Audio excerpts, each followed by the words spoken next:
Good afternoon. Welcome to Content Classroom. This week, I want to share with you a story from my past, from my retail days, because it's highly relevant to where we are right now. And it's relevant because there are those of you out there who are doubting the ability for video to transform your pipeline, to transform your business, and to transform the quality of conversations that you're having with people. And I get that. I really do. It's a lot of time and energy to invest in something that, as you see it, is unproven for you. And there are tons of excuses coming out based on a lack of confidence, maybe a lack of clarity on what you want to get out of things. And as a result, kind of hedging your bets about whether to use video or not in your social media, and especially on LinkedIn. So the story I've got to tell you is from a long time ago. I worked in retail for 15 years. And as you'll probably get from the story, I worked in discount retail.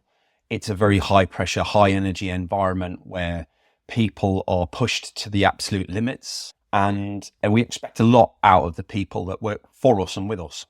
And my role as a store manager at the time was that of store transformation, retail transformation, right? I'd get put into stores where there was known issues, and you'd be expected to sort out those issues.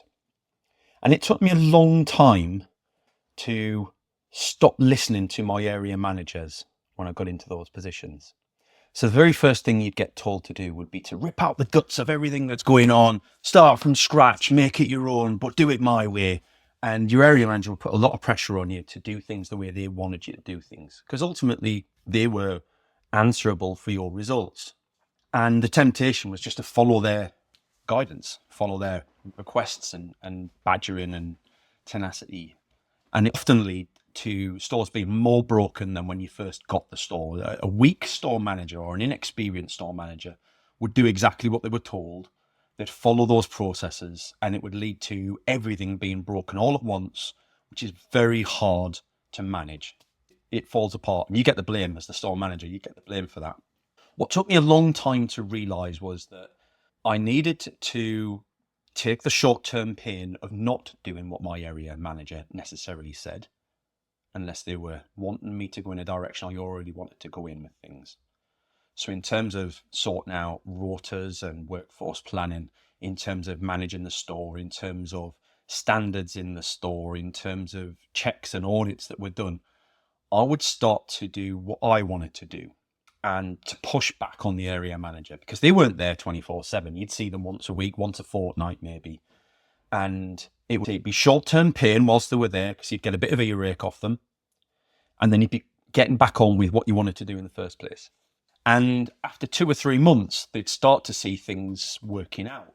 The store would start to turn around. You'd be starting to deliver really good figures because you'd looked after your team, because you built your team up from scratch. You'd taken the short-term pain for the long-term gain. And the first time I did that was a light bulb moment, right? Because I built, without doubt, still to this day, the best team I'd ever built in retail as a result of doing this. I knuckled down.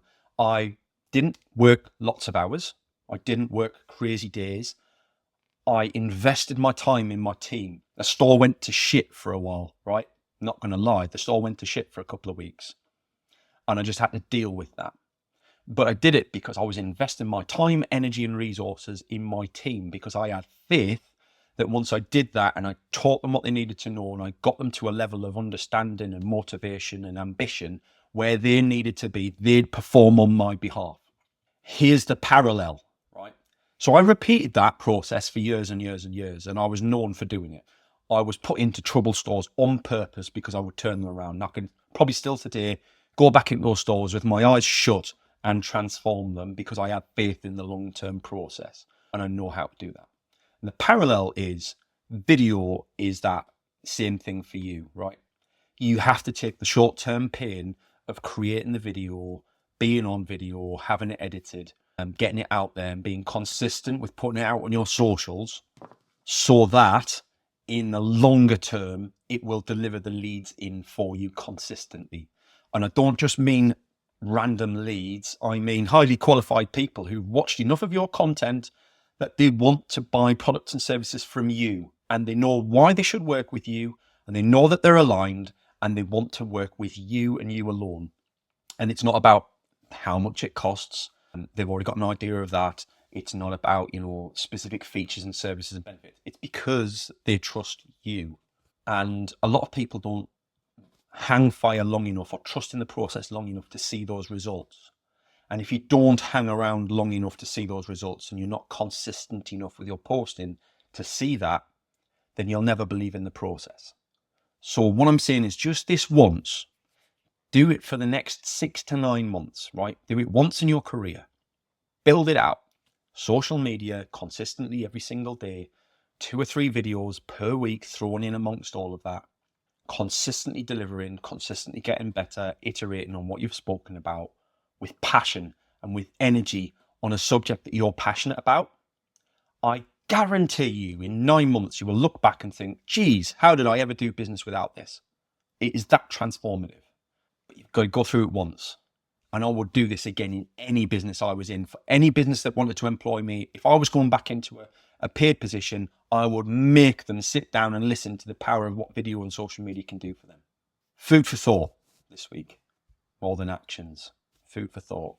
It works. I promise you. Have faith in it. I will see you next week. Bye-bye.